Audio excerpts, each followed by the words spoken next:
आमचं 3 महिन्यानंतर महापरिनिर्वाण होणार आहे. वैशालीमध्ये सांगितलं. अनेक भिक्षू रडायला सुरुवात केली. काही रडत अपयश कुठे बसत, कोणी ध्यान साधना करायचं आहे, कोणी कसं मी म्हणजे त्यांना आता बुद्ध जाणार 3 महिन्यात जाणार म्हणजे आमचं कसं होईल, काय होईल, शास्त्र निघून गेल्यानंतर आमचं कसं होईल, आम्हाला कोण सांगेल, आम्हाला शास्त्र राहील का?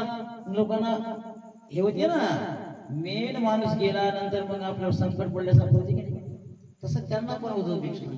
म्हणून ते दुःखी होते, कष्टी होते. त्यांनी सांगितलं समजा आपलं इतकी काय काय घडलं या माघ पौर्णिमेला. मी जास्त काही सांगणार नाही, परंतु तुम्हाला मी सांगणार आहे इथे जास्तीत जास्त उपासिका मंडळ आहे. उपासक हा का उपासिका आहे का गृहस्थ का गृहिणी आहे मला माहित नाही. उपवास करता का तुम्ही? करत असता का उपवास? मग जो उपवास नसेल करत, जे उपवास नसेल करत आणि जे उपास करत असेल, ते उपास केला ते वायाच गेला. ज्यानं उपास केला ते वाया गेला. ते मग कोणीही देवाचा होते. ते मरी माय असो, पचमा माय असो, धरपत माय असो, खोकला माय असो, ते कोणती माय असो, ते तिकडे जाते. मंगळवार असला की तिकडे, बुधवार असला की दुसरीकडे. म्हणजे प्रत्येक दिवस ते आहे, ते नाही आपल्याला उपवास हे करता का नाही. मग जो मनुष्य पंचशिलाचं पालन करत असेल तो मनुष्य गृहस्थ, आणि महिला असेल तर गृहिणी. ती उपासक उपासक होत नाही, बिलकुल नाही. आम्ही म्हणतो तुम्हाला जबरदस्ती श्रद्धावान बोध उपासक उपासिका, आणि एक उपासिका नसते. आहे का उपासिका? नाही. पण आम्हाला म्हणावं लागते बाबा मोठे फळं द्यावं लागते, नाही तर बनते आले आम्हाला उपासिका म्हणूनच नाही गेले, ते आमच्या आम्हाला बाबा त्रास. तर बघा, भगवान बुद्ध एकदा श्रावस्तीमध्ये राहत होते,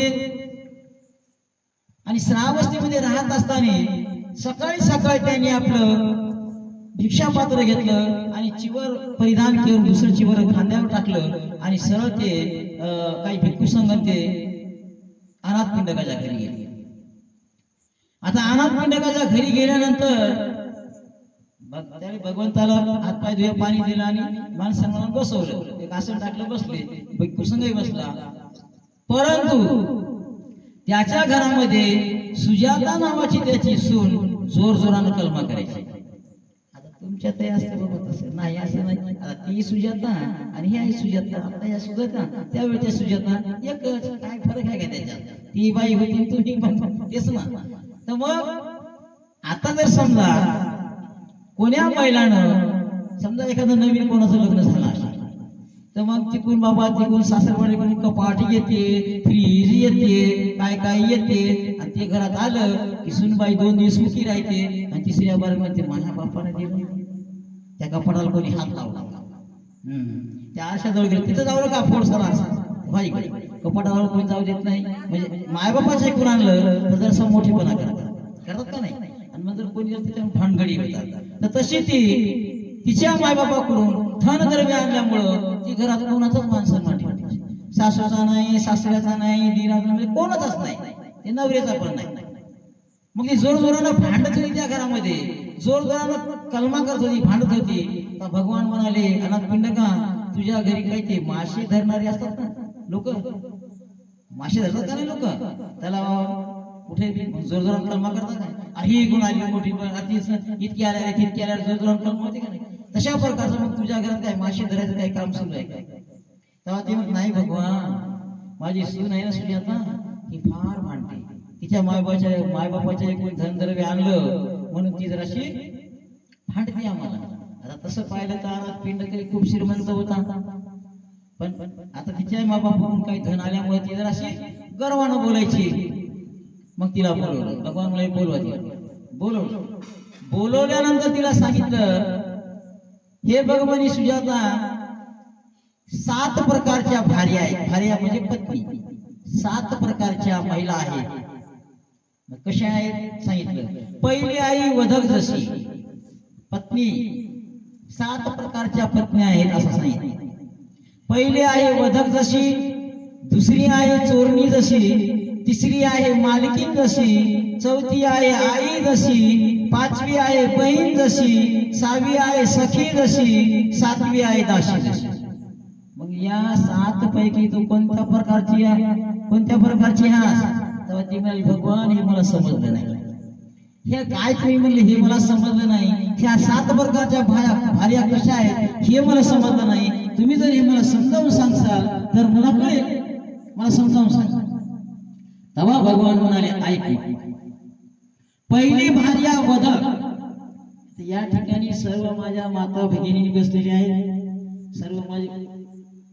सगळ्या माझ्या माता भगिनी आहेत. पण जे बुद्धाने सांगितलं ते मात्र मी तुमच्यापर्यंत पोहोचत असतो. ते सांगतो. पहिले जीच भार्या वधक भार्या म्हणजे नवऱ्याचा घात करणारी. वधक म्हणजे नवऱ्याचा घात करणारी.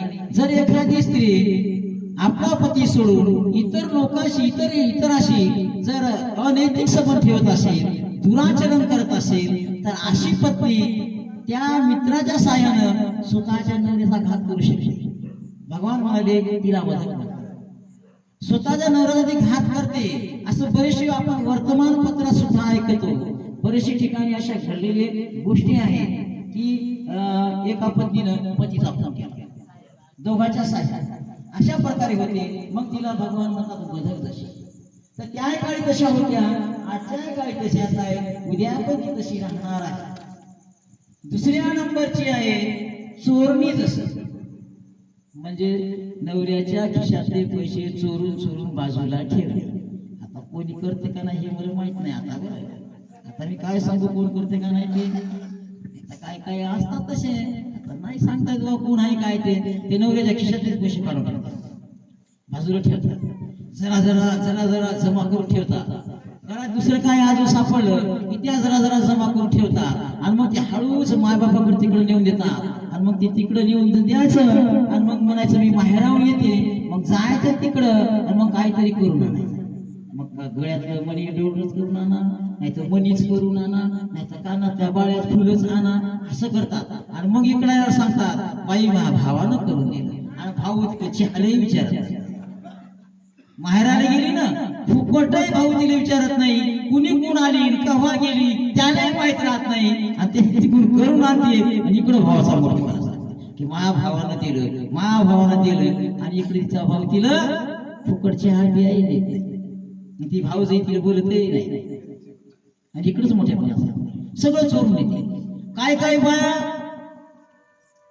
स्वयंपाक करताना पूर्ण चोरून खातात. काय सांगत पूर्णाची लई मोठी गोष्ट आहे. पूर्ण लई मोठी गोष्ट आहे. काय काय पाहिजे पूर्ण चोरून खातात. एकदा काय झालं तेव्हा सांगतो. आपण जे आता जे घडलेले ते सांगतो, आपण सत्य सांगतो. आता मी उपासक जीवनात असाच एक सण होता तो आपण सणवार सगळे करायचे. आता आपण या बौद्ध धर्मामध्ये जास्त प्रचार झाल्यामुळे आपण सणवार करत नाही, किंवा कोणता पोळा करत नाही, किंवा कोणती दिवाळी करत नाही, कोणती संक्रांत म्हणजे काय करत नाही. आपण सण वगैरे करत नाही. आषाढ पौर्णिमा आपण चांगली केली पाहिजे. कारण त्या दिवशी सिद्धार्थ गौतमाने त्याच्या आईच्या कुशीत प्रवेश केला होता. महाभी निष्क्रमण केलं. त्याच याला आपलं भिक्खू संघ स्थापन केला. पंचवर्गीय भिक्खूला त्यांनी त्याच पूर्ण ज्ञान सांगितलं. अशा बऱ्याचशा घटना आहेत. तर आपण ते उपवास म्हणजे सणवार म्हणून केला पाहिजे. त्या दिवशी गोड करून खाल्लं पाहिजे. चांगली गोष्ट आहे, आनंदाची.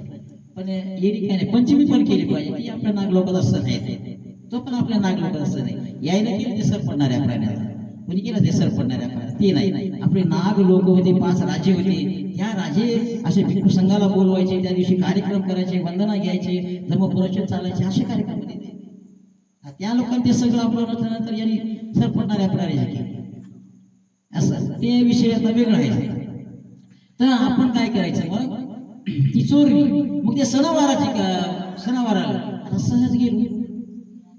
सहज गेल्यानंतर आता त्या बाईनं पुरण तोंडात घालायची वेळ आणि आपण जायची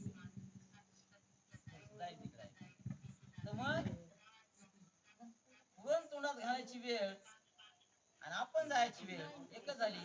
आता ते नात्यानं मुद्दाम केले ते बंद करावं. काय झालं कोणी याला बंदच करून टाकायचं. इकडं बोलायला ते आमच्या कानात यायले काय व्हायले काय मग गेलं पाहिलं. आता नात्यात ते वहिनीच होत्या, मग त्यांना बोलत तशा माझ्या कोणी करेन आधी बाई चुई करेन आता तोंडच बसता येणार आता ते गोळा घातला तोंडात काय बोला येणार काहीच नाही बोलावता खाली पडून जाईल आपली पची वेळ पुन्हा आता मी हट्टी माणूस होतो आता ते नाते तसे ना मला कुठे गेले हो ते तोंडानं सांगा ना बाबा काय बोला काय सांगा काय सांगतो मी त्यांच्या काय अहो मला तोंडानं बोला ना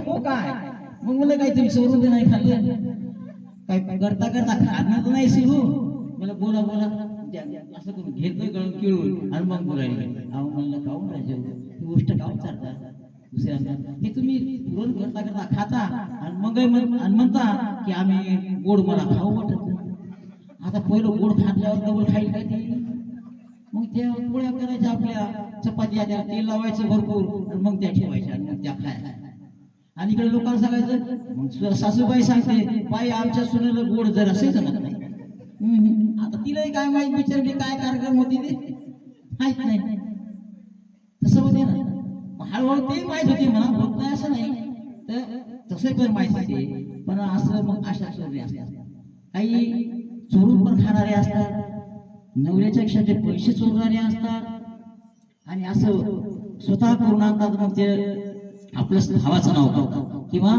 आई वडिलाचं नाव करतात तर असं आपण केलं पाहिजे तर अशा प्रकारचे